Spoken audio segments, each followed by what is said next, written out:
Archiving started. This is a review of some basic circuitry stuff. Since I know as mechanical engineers we sometimes struggle with this because we don't use it enough. So let's start out with the very basics. Kerckhoff's laws are very handy. His current law basically says that the sum of the currents at any node is equal to 0. And the voltage law says that the sum of the voltage drops around a loop are equal to 0. Let's take a look at those voltage first.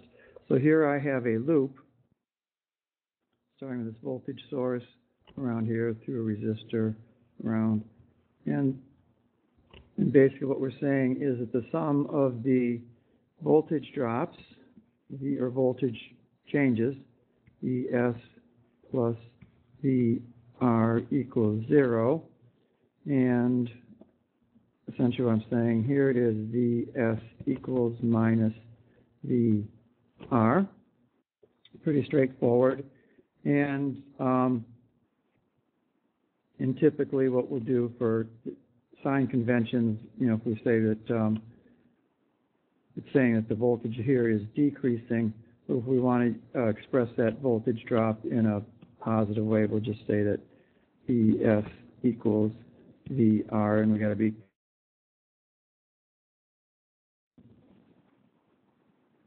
I can apply that same concept to a more complicated loop like I have here, and actually I have a series of loops if I'll draw my VS.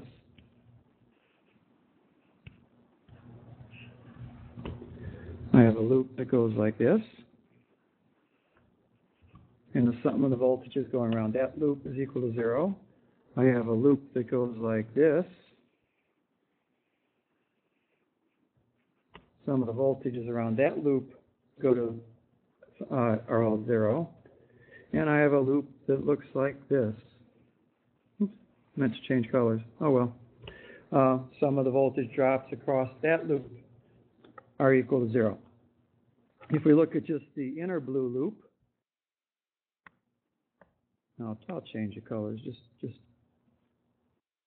pink. This is pink. Okay, so I look at the pink loop.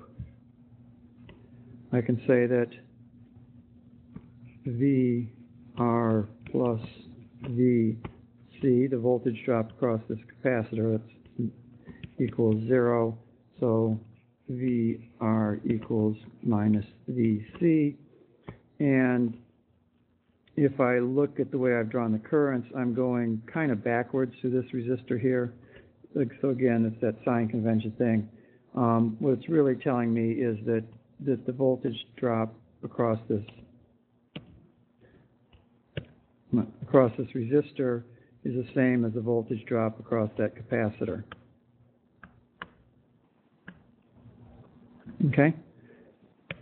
And if the voltage drop across the capacitor is the same as the voltage drop across the resistor in this parallel circuit, it means basically, the voltages at any given node are the same for all of the branches. Every branch in that node sees the same voltage. But if we pick one of those nodes, let's start with a simple case. We'll pick a node right here in this circuit, apply Kirchhoff's current law, saying that the sum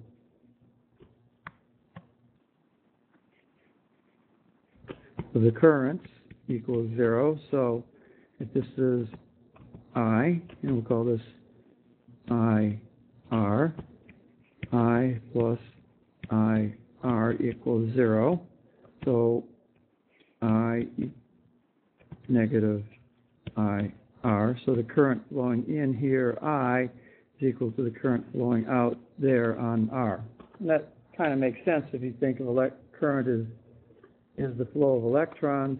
Whatever electrons flow in different directions, but whatever electrons flow into this point are going to have to flow back out, back to the source. Now, if we look at a slightly more complicated example, our parallel circuit, we have, I'll label this IS, this will be IC, and this would be IR, IS plus IC plus IR equals 0, or rearranging these things slightly a bit, I come up with the current coming into this node here, IS, is equal to the sum of the currents flowing out, equals minus IC minus IR. So I have the same voltage at each of these points along here, but the current going these different directions is different. So the current going this way is different than the current going that way, and the two of them added together are the current coming in this way. And why is this color not changing? Well, whatever. I guess that's not important. Okay? So that's Kerckhoff's laws, and we just apply those whether they're resistors, capacitors, inductors, whatever we have. We can apply those basic rules to calculate the voltage and currents in these loops and solve for the voltage across any particular element that we might be interested in. Other basic rules: Ohm's law, the voltage equals current times resistance. You will use that everywhere and every when. Capacitors, the current through a capacitor is equal to the capacitance C times the rate of change of voltage with respect to time. That's something you want to keep in your head for the exam. And for an inductor or coil, the voltage is equal to the inductance times the change in current with respect to time. And the thing to not do is you don't want to get these mixed up. One is I times the C dV by dt, and the other is the voltage is a function of the change in current. So the capacitor, the current is a function of the change in voltage across the capacitor, and for an inductor it's just the opposite. The voltage is the function of the change in current. So what does this tell us? If the voltage is constant, of course, our current is 0 for a capacitor. If the current is constant in our inductor, we get a voltage drop equal to 0 in theory. In practice, there's going to be a little bit because inductors are made out of wires, and the wires have a little voltage drop, but that's neither here nor there. Okay? Let's look at those elements in just slightly more detail. A resistor, this is Ohm's law up here in the upper left.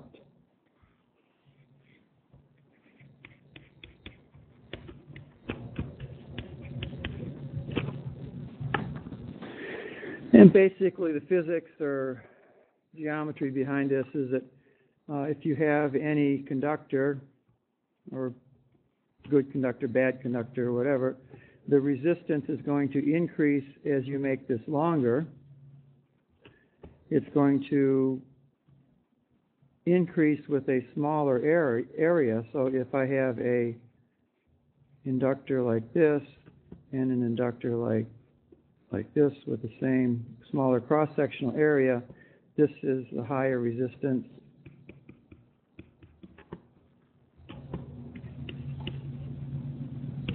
That's a lower resistance, okay? And we can express it in terms of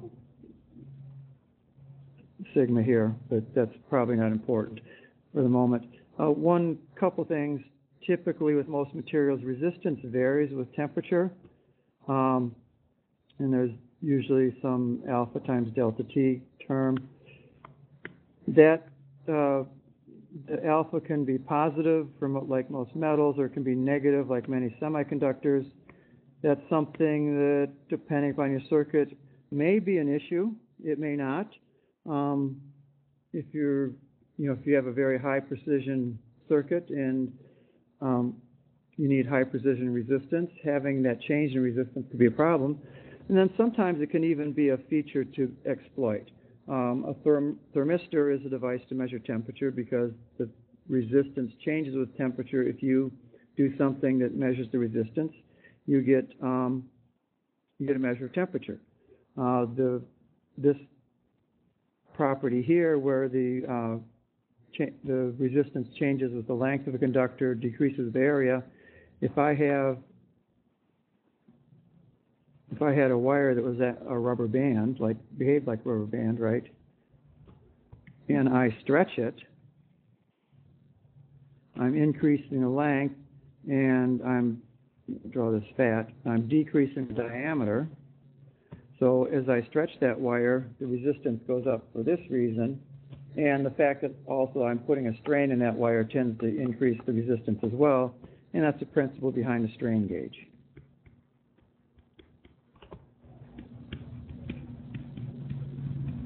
You glue the wire typically in a grid pattern like this, glue it to a surface, and then as you stretch it, the resistance changes, and you measure that resistance change to measure the amount, to determine the amount the surface of that part you glued it to has stretched or strained.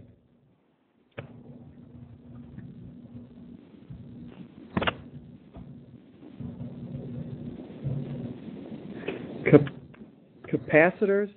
Capacitor is basically, you have a conductor, another conductor. They're connected to the outside world somehow. And I really do want to change colors here, bright green. You have some material in between these conductors here. This material is called a dielectric.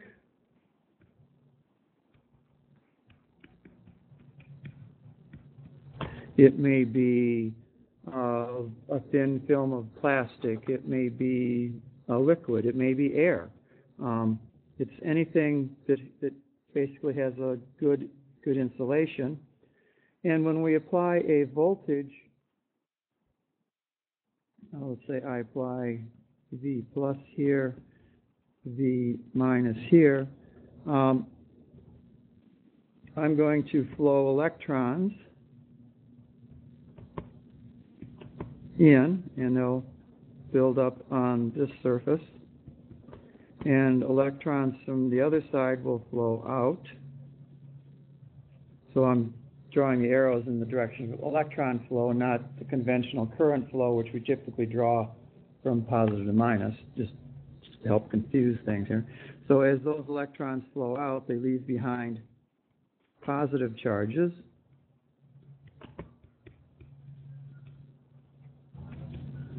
And we build up an electrostatic force between these two plates. Okay? And the electrostatic energy is, let's back up a little bit. As I move those electrons, I'm changing the charge in coulombs, and the amount of charge we get out of it, or the number of coulombs, or essentially the number of electrons, is a function of the capacitance in farads times the voltage. That's a measure of how much charge we've changed. Okay? And capacitance is the basic variable that we deal with for a capacitor. That's the same C as on the previous page. And the capacitance is a function of the dielectric thickness, the area of those plates, and the permittivity, the dielectric constant of the material in between. So if I make the plates bigger, I get a higher capacitance. If I make, since it's inversely proportional to the distance, if I bring those plates closer together, I increase the capacitance. If I change the dielectric material inside, I change the capacitance. For a capacitor sitting in a circuit, you want those typically to be zero, but if you're using a capacitor as some type of sensor, well, whatever. If you're using a capacitor as some kind of sensor, then being able to change the area or the area overlap, changing the dielectric, changing the distance, are all properties we can use to make a sensor that measures something by changing the capacitance. Inductors. Let's talk about a wire just for a moment. If I have a wire like that, and it's flowing some current,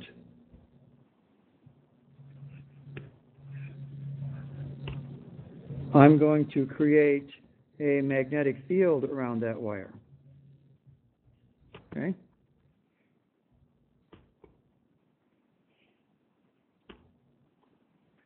And if I have a coil of wires, this is where you find out why I'm an engineer and not an artist, right?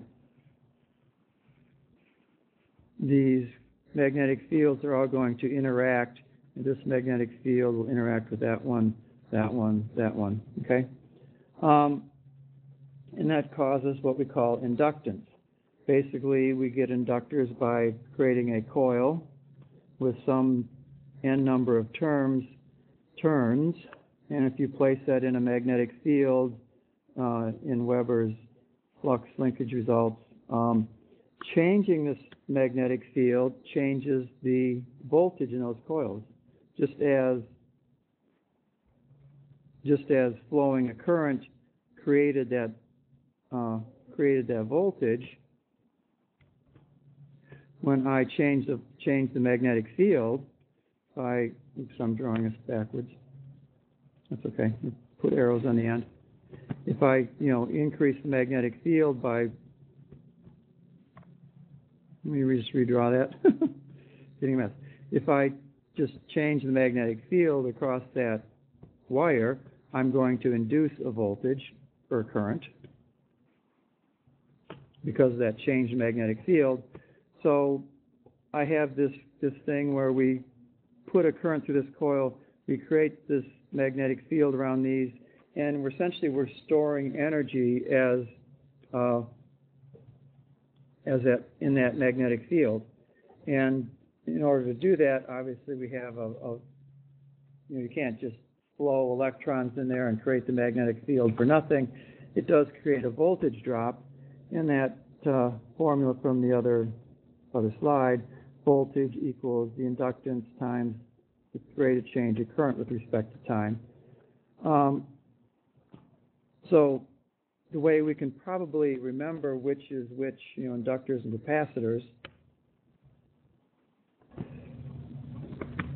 if you think of the capacitor as having this essentially open circuit and it only flows current because of electrons passing or leaving when there's a voltage change, it's pretty obvious that I is a function of the dV by dt by change in voltage, because if there's no voltage change, you would just build up the charge and the current would come to a crashing halt.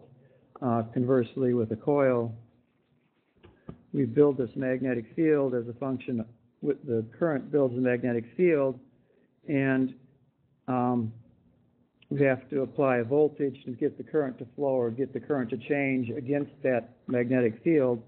So we say that the voltage drop across inductor is equal to L dI by dt. And personally, I always just think of this when I'm trying to keep straight is it dV or di for capacitor? And you think, well, it has to be dV because without a voltage change, the current can't flow. But that's my way of remembering it.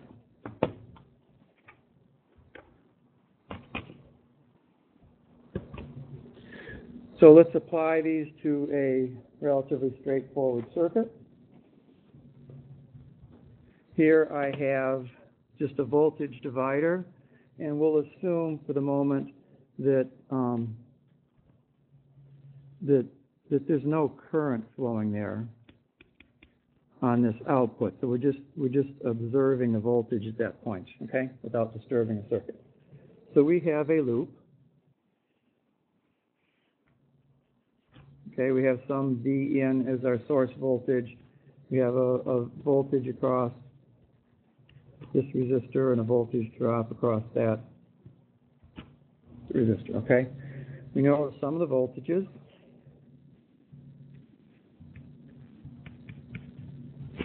So I can rewrite that a little bit as V in equals VR1 plus VR2. Okay, that's Kerckhoff Voltage Law. I can apply Ohm's law to each of these two voltage drops, and I get V in equals I times R1 plus I times R2. That's equal to I times R1 plus R2. Okay? And again, because I know that from Kirchhoff's current law, the current coming in matches the current going out. Current coming in matches the current going out. So I know these two currents are the same, and I can rearrange the equation like this. Now I also, what I'm looking for here is the voltage across this second resistor here, right, VR2, and from Ohm's law I can say that, or V out if you prefer, V out, change that. V out is the difference between there and ground, equals I, which I know from above, times R2. Now all I have to do is substitute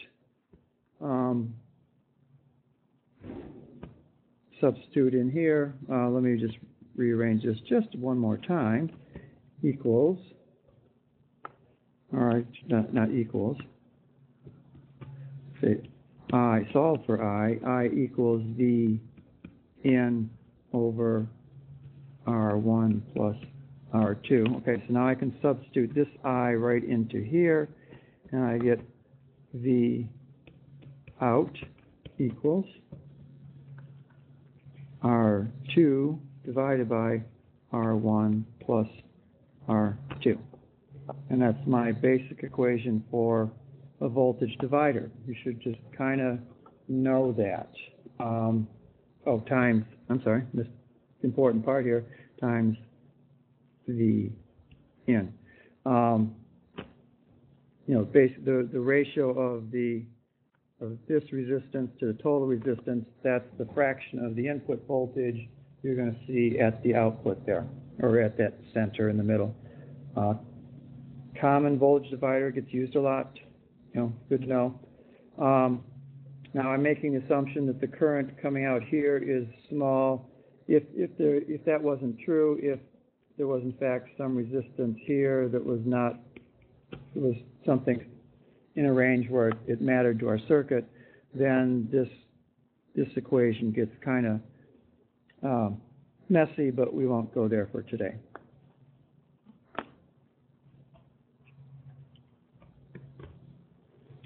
Here's a little more complicated arrangement, but it's just taking those same concepts and applying them one piece of the circuit at a time. This is a Wheatstone bridge. I'll probably spell this wrong. Wheatstone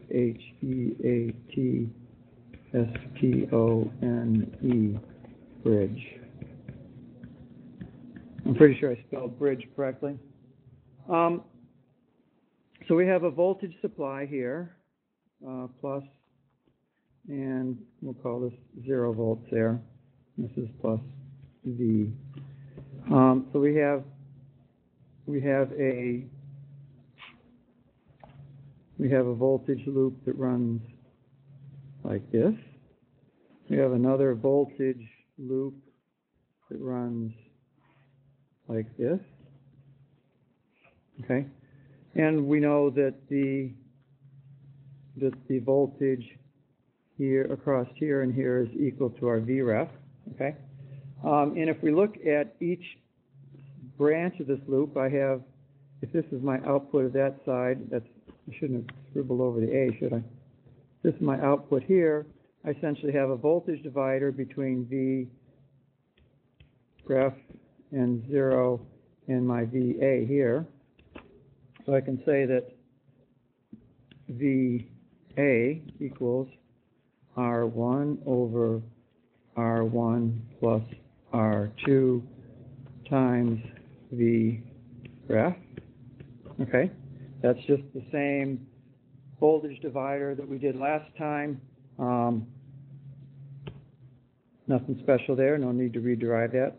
On the other side here at B, VB equals R3 over R3 plus R4 times V ref.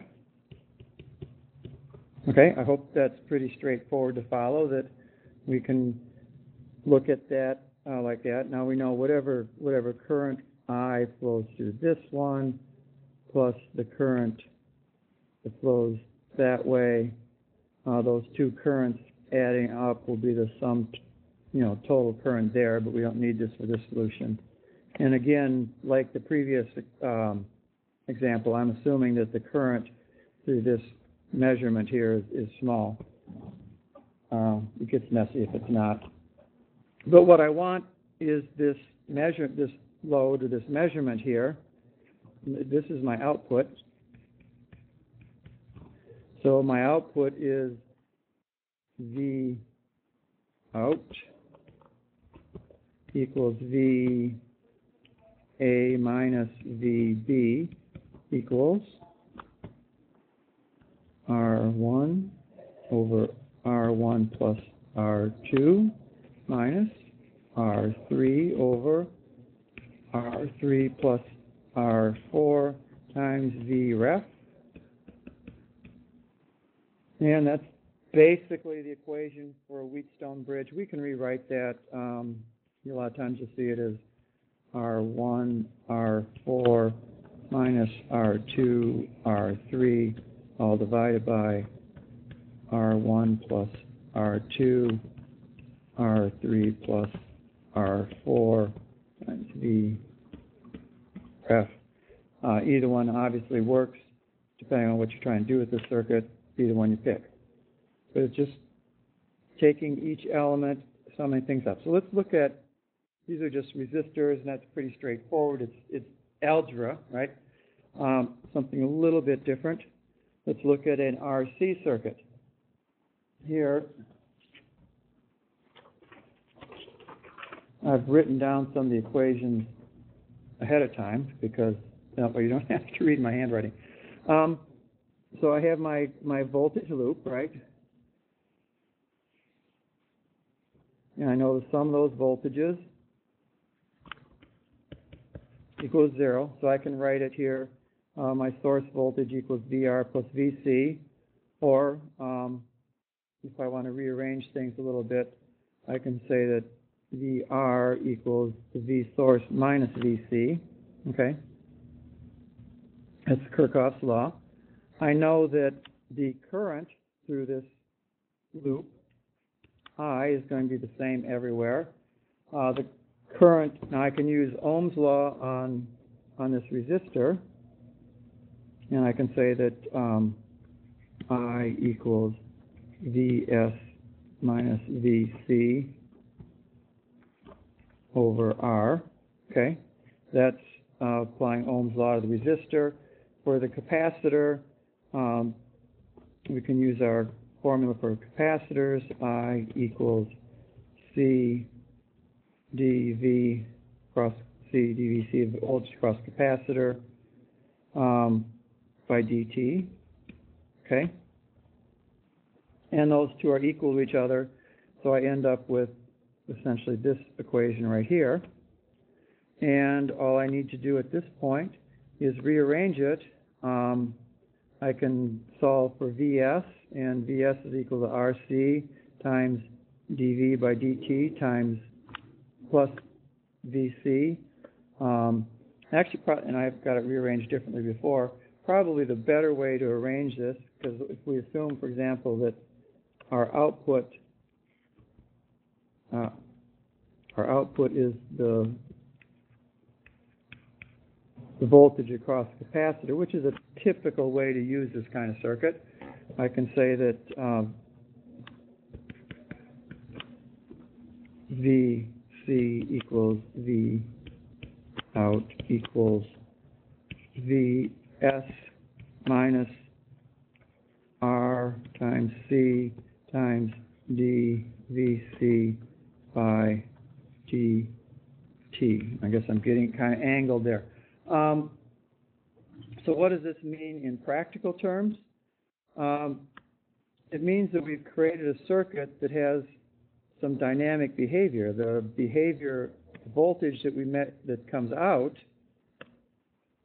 of this circuit is going to be a function of the rate of change across this capacitor. So if I just put a DC voltage in, just a constant voltage in VS, at some point in time, the voltage across that capacitor is going to go to 0 as it charges up fully. My V out is going to be equal to VS. Let's draw that. So if this is volts, this is time. If I just apply a constant voltage, at some point in time, my voltage out is going to be essentially equal to that. Okay? What happens when I first turn it on? When I first turn it on, obviously the voltage is 0, right? Because there's no charge, and somehow it charges up and approaches this steady state equilibrium position over time. Voltage. As it turns out, without going into the derivation, the equation VC equals VS minus e to the minus 1 over RC times T is what you get when you solve that differential equation below. But that's the behavior of that circuit in the 1 over RC can also be written as 1 over tau, where tau is a time constant. I'm kind of getting off track, but what the heck. No, let's not go there. And the other thing where this circuit might be used, you might use it with a oscillating signal coming in. And here we're going to challenge my art abilities again. So if this is my voltage and this is time again, if I have a sine wave coming in,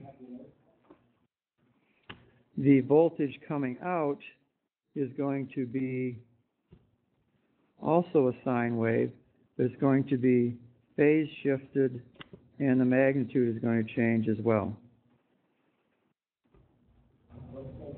Okay, so the magnitude, the amplitude changes compared to this, and then there's this phase shift. Okay, so the output of that circuit is a modified version of the input. And the higher the frequency is for this kind of circuit, the more the amplitude is reduced and the more phase shift there is. So what this circuit works as is a low-pass filter.